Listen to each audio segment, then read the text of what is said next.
Hello hello hello. I hope सगळ्यांना व्यवस्थित माझा आवाज पोहोचत आहे. ठीक आहे, आज आपण काय करूया, आपण जे एक आपलं लेक्चर झालं होतं काल, की याच्यामध्ये आपण बघितलं की ग्राफिकल मेथडनं आपण कसं दोन चलाती रेषीय समीकरण सोडवणार आहे. म्हणजेच simultaneously linear equation is solved by the graphical method. Graphical मेथडनं आपण काल बघितलंय. ठीक आहे, आज आपण काय बघणार आहे की तीच जी काही समीकरणं असणार आहे ती दोन चलातील रेषीय समीकरण असणार आहेत, तेच आपण सोडवायच्यात by Cramer's method. Cramer's method म्हणजे यालाच आपण काय म्हणतो, मराठी त्याला आपण निश्चयक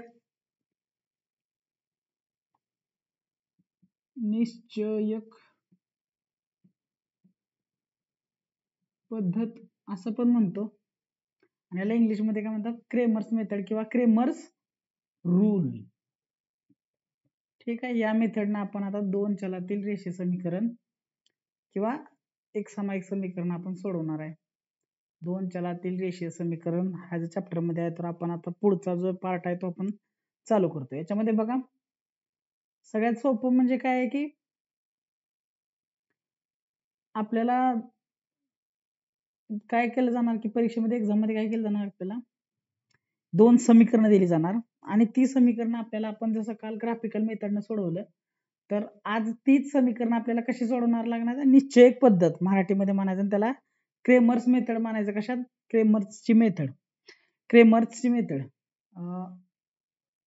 सॉल्व दीज म्हणजे इक्वेशन मध्ये तुम्हाला सरळ सरळ दिलेलं असणार आहे, solve these equation by Cramer's method और solve these equation by graphical method, solve these equation by Cramer's method. ठीक आहे, तर आपण काय करणार आहे की आज हे शिकून घेऊया. ठीक आहे, यालाच आपण दुसरी इंग्लिशमध्ये अजून एक नाव आहे, याला डिटर्मिनंट्स मेथड म्हणतो. याला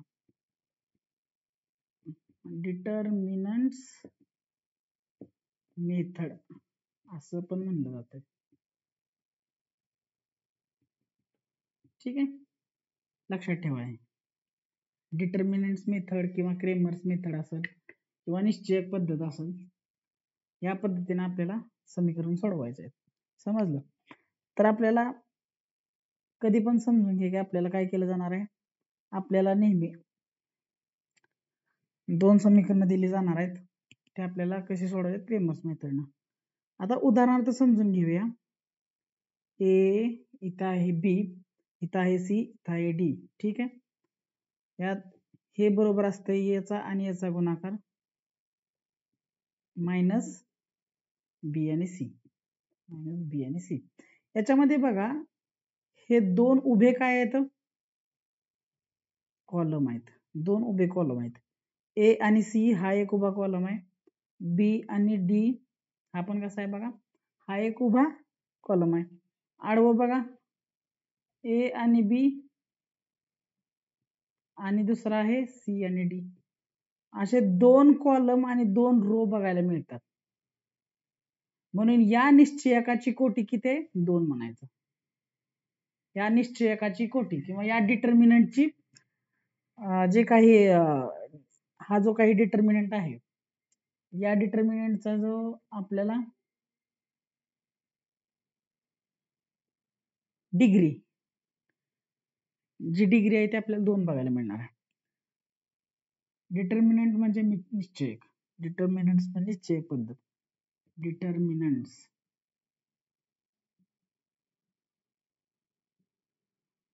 म्हणजेच निश्चय.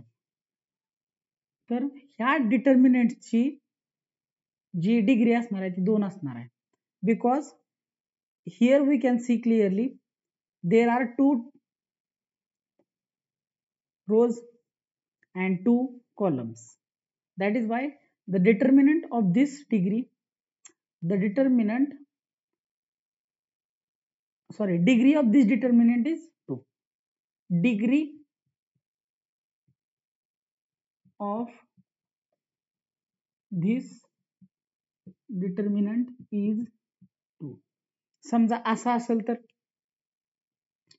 ए B C D E F G H आणि आय असं जर असेल तर 3 row 3 column, degree of this determinant will be 3. म्हणजे या निश्चयकाची कोटी किती असेल? 2 3 असेल आणि असं 2 2 असेल तर 2. ठीक आहे, समजतंय? समजायला सोपं आहे.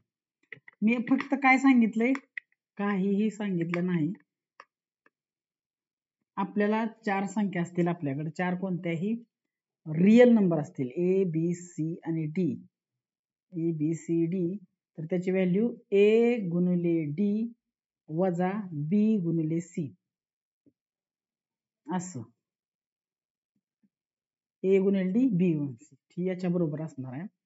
हे चारहीच्या चारी ए बी सी डी हे रियल नंबर असणार आहेत आणि या डिटर्मिनंटची म्हणजे या निश्चयकाची किंमत याच्या बरोबर असणार आहे. बरोबर आहे? समजतंय? आणि याची किंमत दर्शवण्यासाठी आपण एखादे कॅपिटल अक्षर घेऊ शकतो, जसं की A is equal to A B C D, it is equal to A into D minus B into C असं आपण दर्शवू शकतो. म्हणजे एखाद्या निश्चयकाची किंमत दर्शवण्यासाठी आपण कॅपिटल अक्षर घेणार आहे. कुठलंही मनाला येईल ते आपण कॅपिटल अक्षर घेऊ शकतो. समजतं? इथपर्यंत सोपं आहे. फक्त आपल्याला आपण काय बघितलंय बघा, इथपर्यंत फक्त आपण इथपर्यंत फक्त एकच गोष्ट बघितली आहे की ए बी सी हे कोणतेही 4 नंबर असतील आणि ते अशा स्वरूपात लिहिले तर त्याला निश्चयक काय म्हणतात, त्याला निश्चयक म्हणतात. म्हणजे ह्याला डिटर्मिनंट मागायचं. 2 1 रो बघायला मिळाले, 2 हा वाले हा वाले, आपल्याला काय बघायला मिळालं? कॉलम. 2 रो 2 कॉलम म्हणजे याची जी डिग्री असणार आहे, या डिटर्मिनंटची डिग्री असणार आहे 2, हे आपण बघितलं. आणि याची किंमत ए इंटू बी मायनस बी इंटू सी याच्या एवढी असते आणि त्याची किंमत दर्शवण्यासाठी आपण कॅपिटल अक्षर घेऊ शकतोय. आपण इथपर्यंत एवढं बघितलं. आता फॉर एक्झाम्पल घेऊया. काय फॉर एक्झाम्पल घेऊया. आता एक निश्चयक तुम्हाला दिलं जाणार, find out the value of this असं म्हणलं जाणार. ठीक आहे, एक आहे 5, एक आहे 7, एक आहे 3, एक आहे 9 असं जर आपल्याला दिलं तर आपल्याला ए ची किंमत काढायची. म्हणून A is equal to 5 into 9 minus 3 into 7, 45 minus 21, 5 minus 1 is equal to 4, 4 24 is equal to 24 असं आहे ना. समजते काय अवघड आहे? तर कधीही लक्षात ठेवा, आपण अजून 2 चलातील रेषीय समीकरण जे असणार आहे त्याच्याकडे गेलो नाही. म्हणजे आपण we are yet to solve the linear equations, 2 linear equations, simultaneous linear equation by this method. आपण अजून या मेथडने ते सोडवायला घेतलेलं नाही. तत्पूर्वी आपल्याला काही गोष्टी समजणं आणि म्हणजे खूप गरजेचं आहे की आपण जर एक डिटर्मिनंट आपल्याकडे असेल तर तो कसा सोडवायचा. बाकीचं खूप सोपं आहे, पण हे डिटर्मिनंट माहीत असणं, डिटर्मिनंट म्हणजे काय, म्हणजे निश्चयक म्हणजे काय, हे काय आहे, याचा गुणाकार कसा करायचा हे आपल्याला माहित पाहिजे. ठीक आहे. आता आपण नेक्स्ट एक्झाम्पल घेऊया एखादा तुम्हाला समजण्यासाठी. नेक्स्ट एक्झाम्पल, आता नेक्स्ट एक्झाम्पल आहे बघा आपलं n इज इक्वल टू -8 2 -3 4. आपल्याला सरळ माहित आहे लगेच n इज इक्वल टू, तुम्हाला फिल इन द ब्लँक साठी किंवा रिकाम्या जागा भरासाठी 100% असे क्वेश्चन्स येणार. Find the value of this determinant, या निश्चयकाची किंमत सांगा. म्हणजे लगेच करायचं आपण, सोपं आहे. -8 इंटू 4 -3 कंसात घाला ना इंटू 2, जी व्हॅल्यू मायनस आहे ना ती कंसात घालायला शिका, म्हणजे तुम्हाला सोडवायला खूप इझी होऊन जाईल. -8 इंटू 4, पहिल्यांदा 8 इंटू 4 करा, 32, मायनसला मायनस चिन्ह, हे मायनसला मायनस इथं कंसात, -3 इंटू 2 6, चिन्ह आहे ना minus, -32 minus minus plus 6 it is equal to 20, plus minus काय होणार, वजा बाकी होणार, चिन्ह मोठे -6, n is equal to the value of this determinant will be -26. Easy आहे, समजते. अजून एक घेऊया.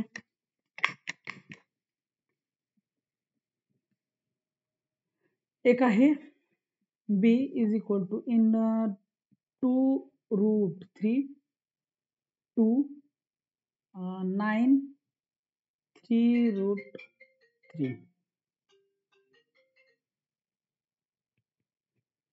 3√3 समजतंय.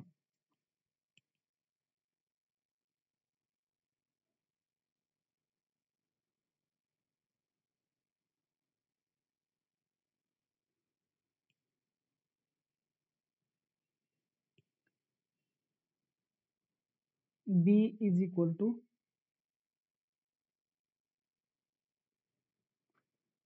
माहित आहे लगेच आपल्याला हे याला मल्टिप्लाय करायचं 2√3 इंटू 3√3 मायनस 2 इंटू 9 2 काय करू आपण डायरेक्टली काय करायचं 2 इंटू 3 6 √3 इंटू √3 मायनस 18 √3 इंटू √3 6 हे इंटू असतं इंटू √3 इंटू √3 मायनस 18 18 वजा 18 0 या निश्चयकाची किंमत 0 येणार.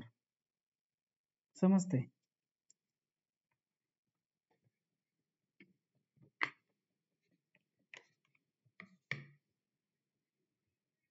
असंच तुम्हाला डिटर्मिनंटची पहिल्यांदा डिटर्मिनंट कसा सोडवायचा निश्चय कसा सोडवायचा हे आपण शिकलो. आता आपण काय करूया नेक्स्ट पुढचं जे पार्ट आहे त्याच्याकडे जाऊया आपण. बघा पुढचा पार्ट सांगतो तुम्हाला आता.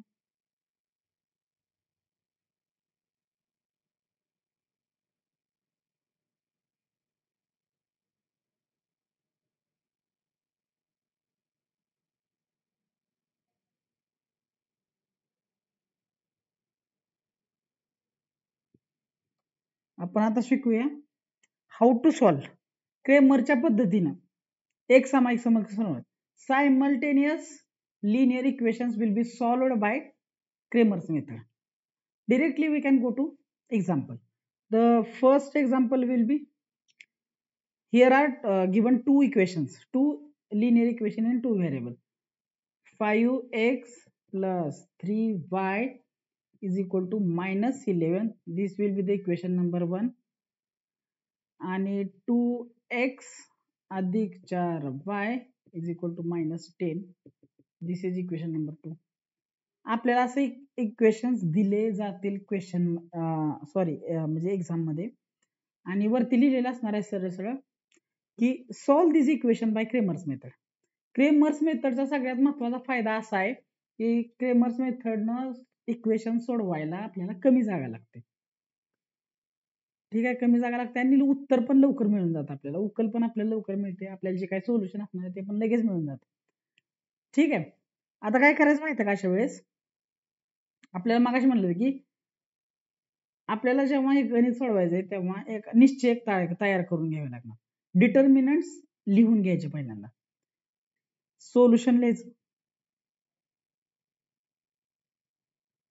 सोल्युशन आता म्हणायचं डी इज इक्वल टू, पहिल्यांदा काय करायचं डी इज इक्वल टू एक उभी रेष मारायची, एक उभी रेष मारायची. आता इथं याच्या डोक्यावरती सोपं आहे, मी हे जर तुम्हाला सांगितलं म्हणजे हे जर तुम्हाला समजलं तर एकदम सोपं आहे. इथे लिहायचं 1, ह्या पायच्या डोक्यावर 1, हे 2 आणि हे 3. 1 2 3 समजतंय. क्रेमरच्या मेथडनं आपण सोडवतोय दोन चलातील रेषा समीकरण, म्हणजे एक सामायिक समीकरण सोडवतोय थोडक्यात. तर असं नंबरिंग लिहून घ्यायचं. प्रोव्हाइडेड दॅट सगळ्यात महत्वाचं समीकरण जर आपल्याला दिलं असेल असं y plus 2x is equal to 13, तर सगळ्यात महत्वाचं y इकडं नाही पाहिजे, x वाली संख्या उचलून अलीकडे घ्यायची. 2x plus y is equal to 13. याचं रूपांतर म्हणजे दिलेलं कुठलं पण समीकरण ना पहिल्यांदा बघायचं. We have to check whether this equation is as x plus by is equal to c. This equation should be like this, always written in this format.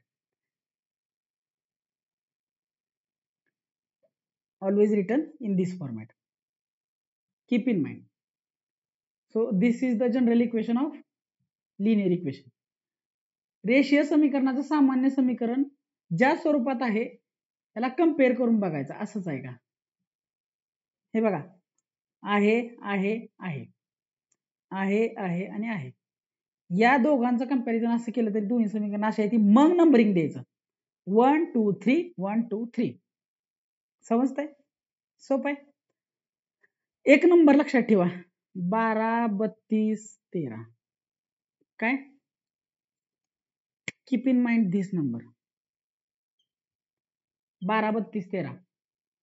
1 2 3 2 1 3. 12 32 13. पहिल्यांदा घ्यायचं 12. 12 म्हणजे 1 and 2.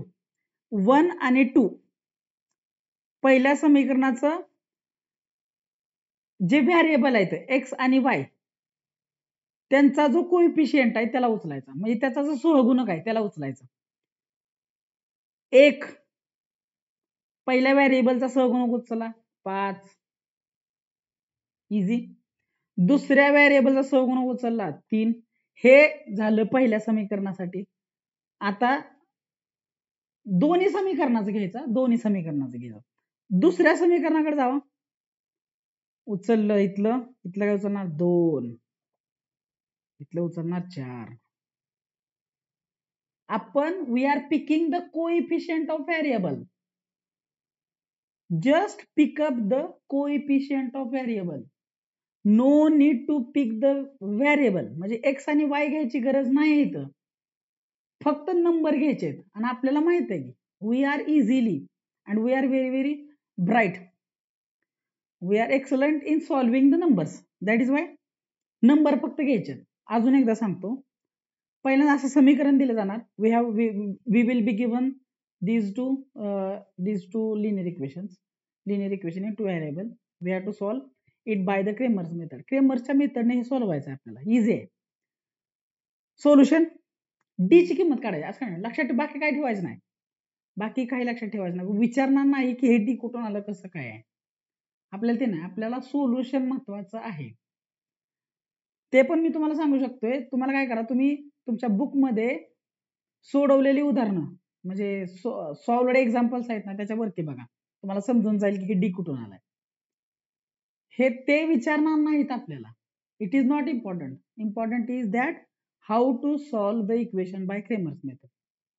How to solve the given equations by Cramer's method.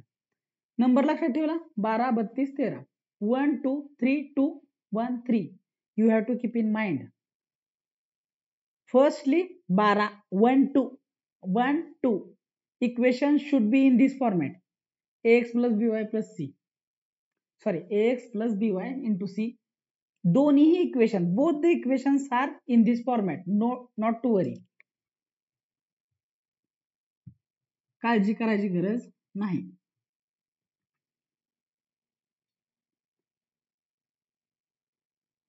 वरचा जो row आहे तो पहिल्यांदा भरायचा. Row, the first row will be filled firstly. 12 1 2 1 2. Given number 1 2. above equation 1 2. below equation. Above equation 1 2. the coefficient of x will be picked. coefficient y will be picked. हे बघा इथं 5 लिहिले ते 3 लिहिले. 5 3 5 3 उचललं, 2 4 उचललं. माहित आहे. आता हे सोडवायचं तर आपल्याला माहित आहे 5 चौक 20 वजा 3 दोन्ही 6. It is equal to 14. D is equal to 14. आता आपल्याला एक माहित आहे, इथं साईडला लिहून घेऊया. डी इज इक्वल टू 14 आले. आता काय करायचं, डीएक्स काढायचं. काय करायचं, डीएक्स. सो इथं पॉज करा, लिहून घ्या पटकन. आपण काय करा, याच्या खाली जिथे लिहायचं आपल्याला.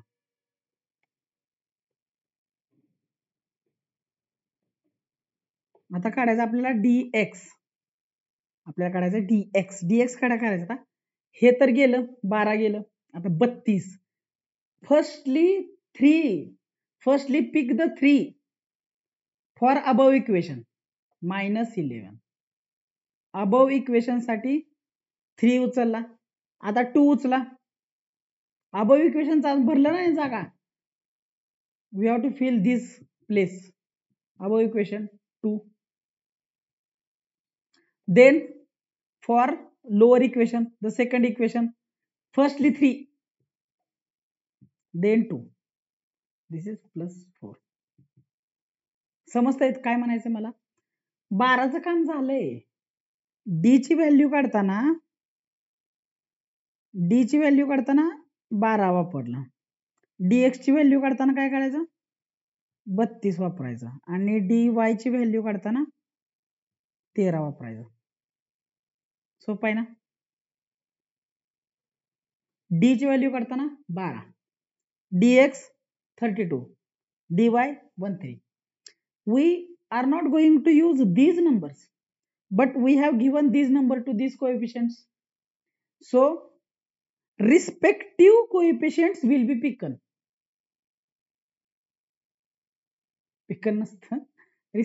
Respective coefficients we have to take into the determinant. आपल्याला हे सहगुणक उचलायचे फक्त, बाकी काय उचलायचं नाही. हे सहगुणकाला दिलेले नंबर आहे 12, 32, 13. बघा आता 32 अजून एकदा सांगतो. 32 म्हणजे 3 वाला नंबर वाला पहिला -11, 2 वाला 32, 2 वाला सॉरी 2 वाला 3 नंबर आहे, चुकलं.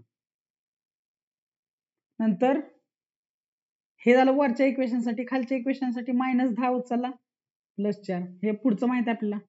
-11 × 4 -10 ×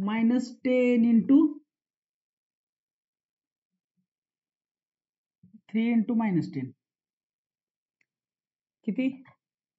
-44 -30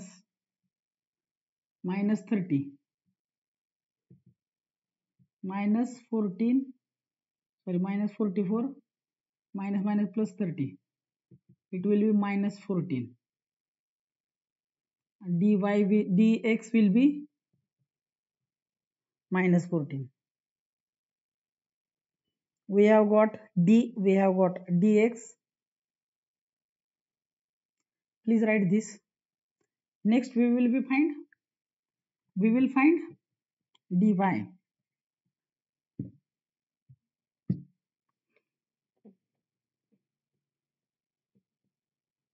dy इज इक्वल टू, इसका भी काम हो गया.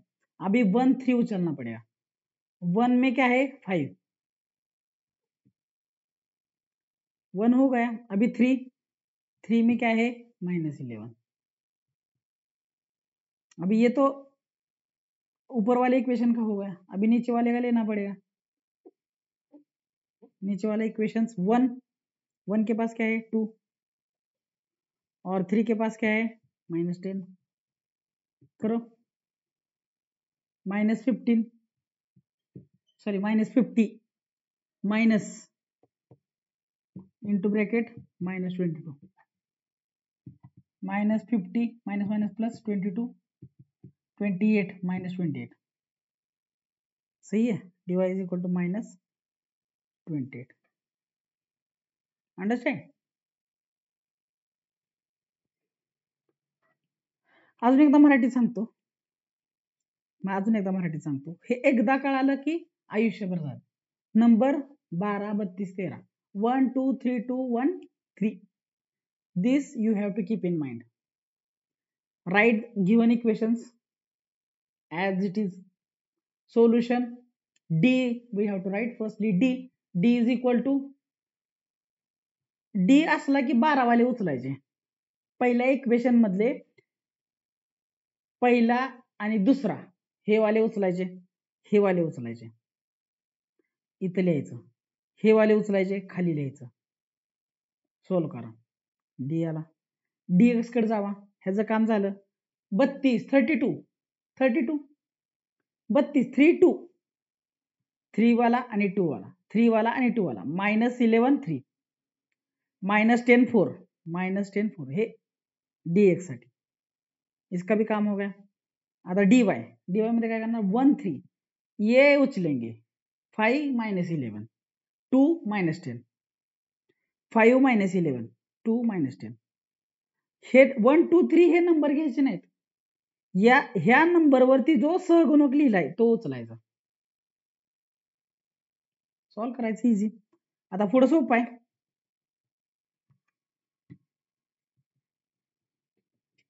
बघा कसं सोपं आहे.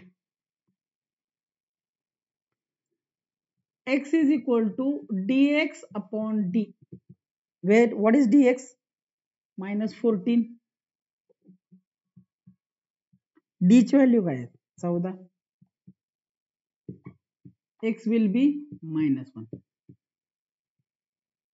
सोपं आहे. आता y is equal to dy upon d.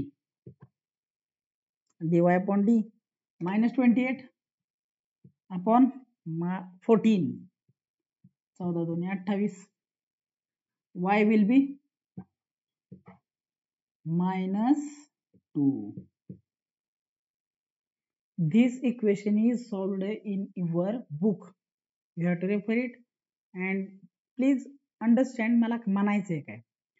Then the solution will be x is equal to -1, x is equal to -1, y is equal to -2. हे दिलेल्या एक सामायिक समीकरणाचे उकल आहे. This is the solution of given this equation. This is the solution of given simultaneous linear equation. Soap आहे, easy आहे, समजतंय. आता एक एक्झाम्पल घेऊया. आता खूप महत्वाचं ट्रिकी एक्झाम्पल आहे. ट्रिकी एक्झाम्पल आहे ते तुम्ही लक्षात घ्या. हा नंबर तेवढा विसरायचा नाही. नंबर काय आहे आपला?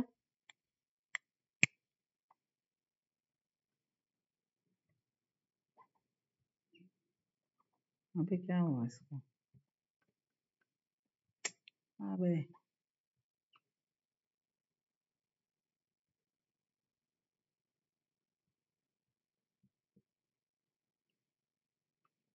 12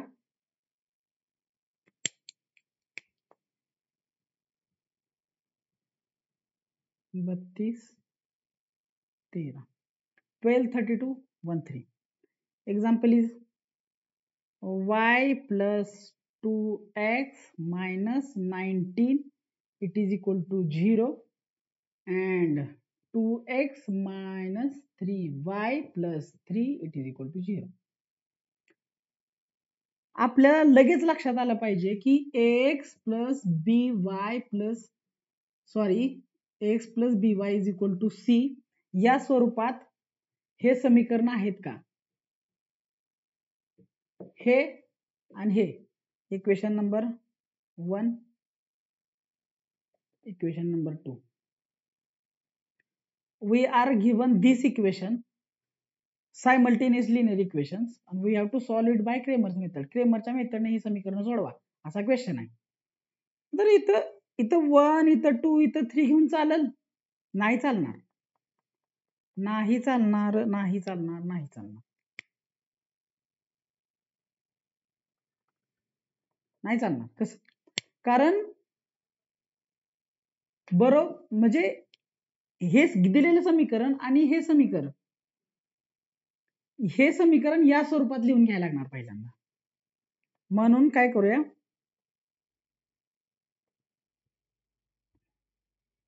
समीकरण ax plus by is equal to c स्वरूपात लिहू. We have to write given equation in this format. So कसं होणार? 2x 0 कसं होणार? हे 2x पहिल्यांदा घेऊन या. हे y प्लस आहे ना, प्लस y ला प्लस y ठेवा. हे -19 आहे, पुढे जाऊन काय होणार? +19. आता का झालं? आता हे इक्वेशन नंबर 1 म्हणा. हे बघा 2x minus 3y अधिक 3 is equal to 0. हे +3 पुढे घालवा. -3y is equal to -3. Equation तयार झाले आपले. बरोबर? इथपर्यंत लिहून घ्या. हे समीकरण आपण इथे लिहूया वरती. 2x plus y is equal to 19 आणि दुसरं समीकरण काय आपलं? 2x मायनस 3y बरोबर -3.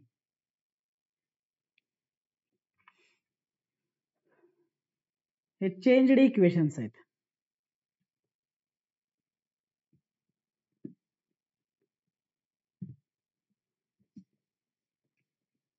हे changed equations. This will be equation number 1, this will be equation number 2. Easy. आता नंबरिंग. आता काय प्रॉब्लेम आहे, हे दोन्ही समीकरण आपण बदलून घेतली. पहिल्यांदा सगळ्यात महत्त्वाचं क्रेमरच्या मेथडनं सोडवताना when we are going to solve any simultaneous linear equation by the Cramer's method, you have to just keep in mind whether given the equations are in general equations of linear equation in this format. These two equation or given equation should be in this format. Understand? It's easy. It's easy. Okay. Understand. समजलं तुम्हाला की दिलेले equation ह्या स्वरूपात पाहिजेत, नसतील तर बदलून घ्यायचे. We have to change it. Understand. Okay. आता या नंबरिंग घ्या. 1 2 here 3. 1 2 here 3. Please make it circle. Make circle around it. Circle करा जेणेकरून तुम्ही हे नंबर आहे तसं 1 or 2 or 3 असं तुम्ही डायरेक्ट उचलणार. So solution D is equal to determinant मध्ये निश्चयकात घाला. पहिल्यांदा उचलायचे 12. असं बोट ठेवा 12. 1 2. इथं 1 च्या जागी काय 2. 1 2. आता इथं वायच्या जागी काहीच नाही, त्यामुळे ऑलरेडी तर 1 असणारच आहे. तुम्हाला माहित आहे काय नसतं म्हणजे काहीतरी इथं 1 असतो नेहमी. हे झालं वरच्या समीकरणासाठी. खालच्या समीकरणासाठी 2 and 3. then dx and here dy.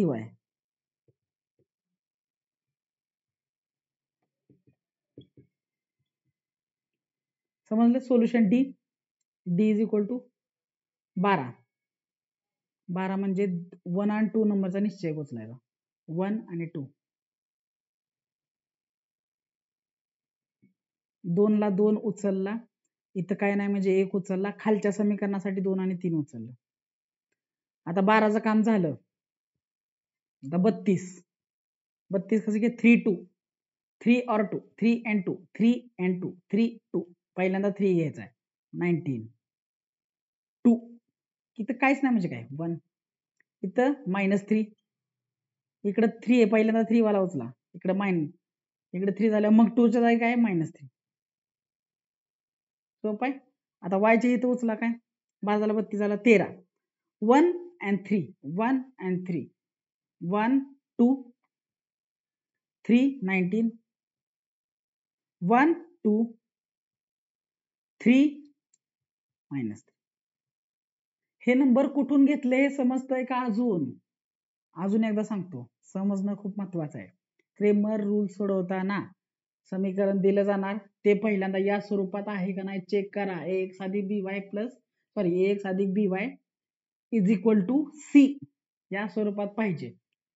आहे समीकरण. मग काय करायचं sir solution D is equal to समीकरण लिहिलं का नाही त्याच्यावर नंबरिंग लिहून द्यायचं. 1 2 3 1 2 3 असं नंबरिंग द्या. पेन्सिलने द्या, साईडला द्या, कुठं तर द्या, पण पेन्सिलने द्या. नंतर ती खोडरपणे खोडून टाकायचं. Rough after the solution. Okay, after the solving the equations you have to rough by the rubber. Okay, just given number 1 2 3 1 2 3 1 2. firstly pick 1 2 1 2 1 आणि 2 म्हणजे ह्याला बघायचंच नाही, ह्याला बघू नका. राहिले हे आणि हे. मग याच्या जागी 2 आणि याच्या जागीचा 1 उचलला. 2 आणि -3. ओ ओ ओ 2 and -3. थँक्यू. डन. नंतर 1 and 2 12 32. 3 2 9 19 and 1 19 and 1 -3 -3 -3 -3. नंतर 13 1 3 2 19 2 19 2 -3 2 -3. ओके, सफिट. समजतंय कुठून घेतलंय. 12 32 13. ओके, 12 32 12 32 13. समजते? अजून काय अडचण असली नंतर विचारा. -6 -2 -8. 19 into 3 57.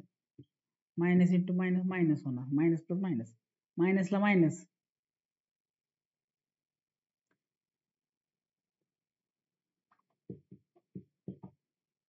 -57 plus 3 it is equal to 54. सब समजते?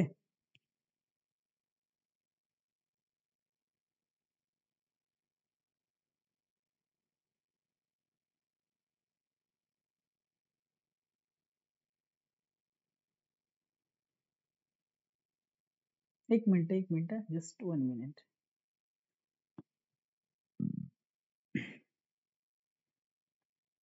just 1 minute.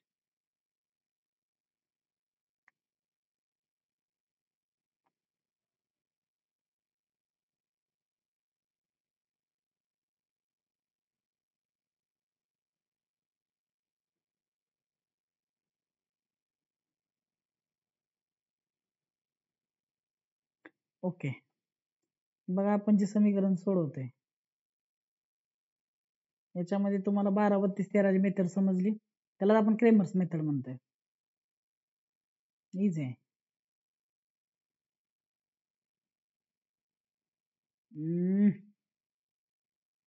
ओके, कहाँ पे है भाई? Okay okay okay. -8 -4 -8. इथं आपला आला डी ची किंमत आली -8. याची बघा -57 अधिक 4 मोठ्याची -54 आल्या. आणि ती बघा -6 -38 काय होणार आहे? -44.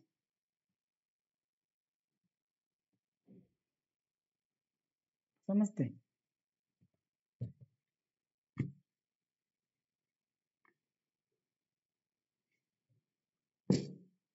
x is equal to dx upon d, y is equal to dy upon d.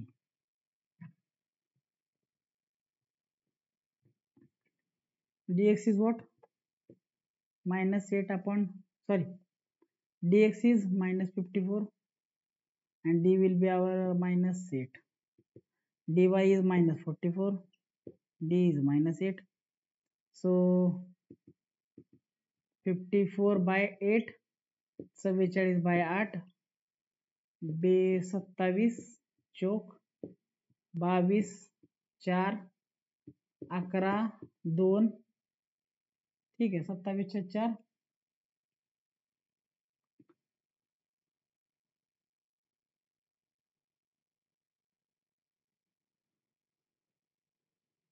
Solution काय असणार आहे बघा आपलं?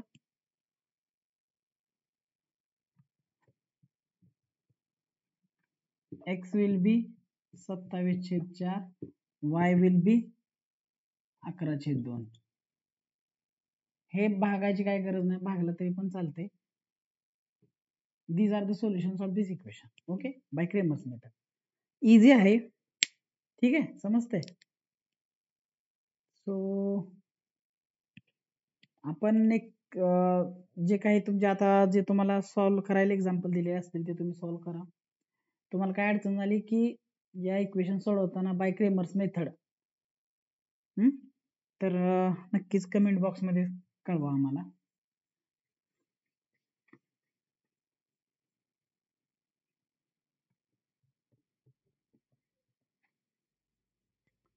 नेक्स्ट टाइम येताना काय करा, हे एक्झाम्पल सोडवा. 3x - 2y is equal to 3, 2x plus y it is equal to 16. ठीक आहे, आपण इथं सोल्व करूया.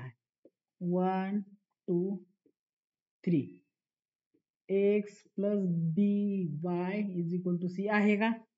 आहे 1 2 3 d is equal to dx is equal to and dy is equal to d 12 1 2 3 minus 2 3 आणि minus 2 उचलला नंतर ठीक आहे नंतर 2 आणि 1 उचलणार समजते का 1 2 वाले उचलले 3 minus 2 2 1 dx साठी 3 2 32 3 minus 2 3 minus 2 16 1 16 पहिल्यांदा मग 1 नंतर dy साठी काय येणार 1 3 1 3 3 3 2 16 3 minus 4 2 into 2 minus 4 7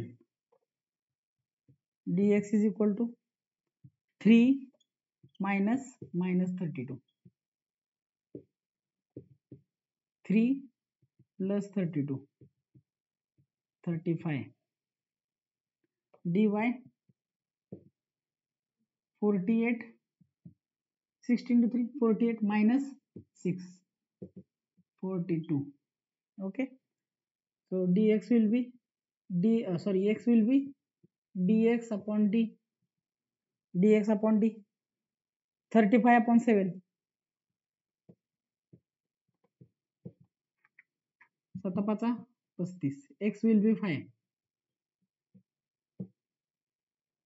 y dy upon d it is equal to 42 upon 7 6 x is equal to 0.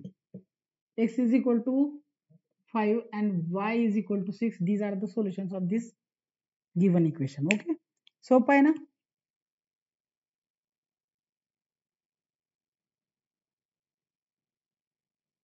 पाच आणि 6 बघा बरोबर आहे आपलं सो नेक्स्ट टाइम जो practice set number practice set 1.3 आहे ना तो तुम्ही सॉल्व्ह करा त्याच्यामध्ये काय अडचण आले तर आपण त्या नेक्स्ट लेक्चरमध्ये काय करूया ते घेऊया तुम्ही काय करा कमेंट बॉक्समध्ये सांगा काय अडचण आली तर तुम्हाला कमेंट बॉक्समध्ये सांगा की हां सर हे एक्झाम्पल आपल्याला थोडंसं अवघड गेलं आहे तर ते एक्झाम्पल आपण सॉल्व्ह करून घेऊ ठीक आहे या आजच्या जे काही लेक्चरमध्ये काय अडचणी असतील तर तुम्हाला प्लीज कमेंट बॉक्समध्ये कळवा आणि प्लीज आपल्या चॅनलला शेअर करा आपल्या चॅनलचं नाव तुम्हाला माहितीच आहे द बायोलॉजी गुरु बायोलॉजी का लिहिलंय तर 11वी आणि 12वीसाठी आपण बायोलॉजी पण चालू करणार आहे म्हणून द बायोलॉजी गुरु असं फक्त एक नाव हे अवेलेबल होतं म्हणून हे घेतलेलं आहे तसं काही नाही 10वी 11वी 12वी सगळ्यांसाठी आपण ज्या काही बेसिक कन्सेप्ट असतील तो आपण इथं प्रोव्हाइड करणार आहे जे काही एक्झाम्स असतील चांगल्या चांगल्या जसं की सेट नेट गेट ते एक्झाम बद्दल पण आपण माहिती सांगणार आहे ठीक आहे सो थांबूया इथं आपण चॅनलला शेअर करा सबस्क्राईब करा शेअर करा सबस्क्राईब करा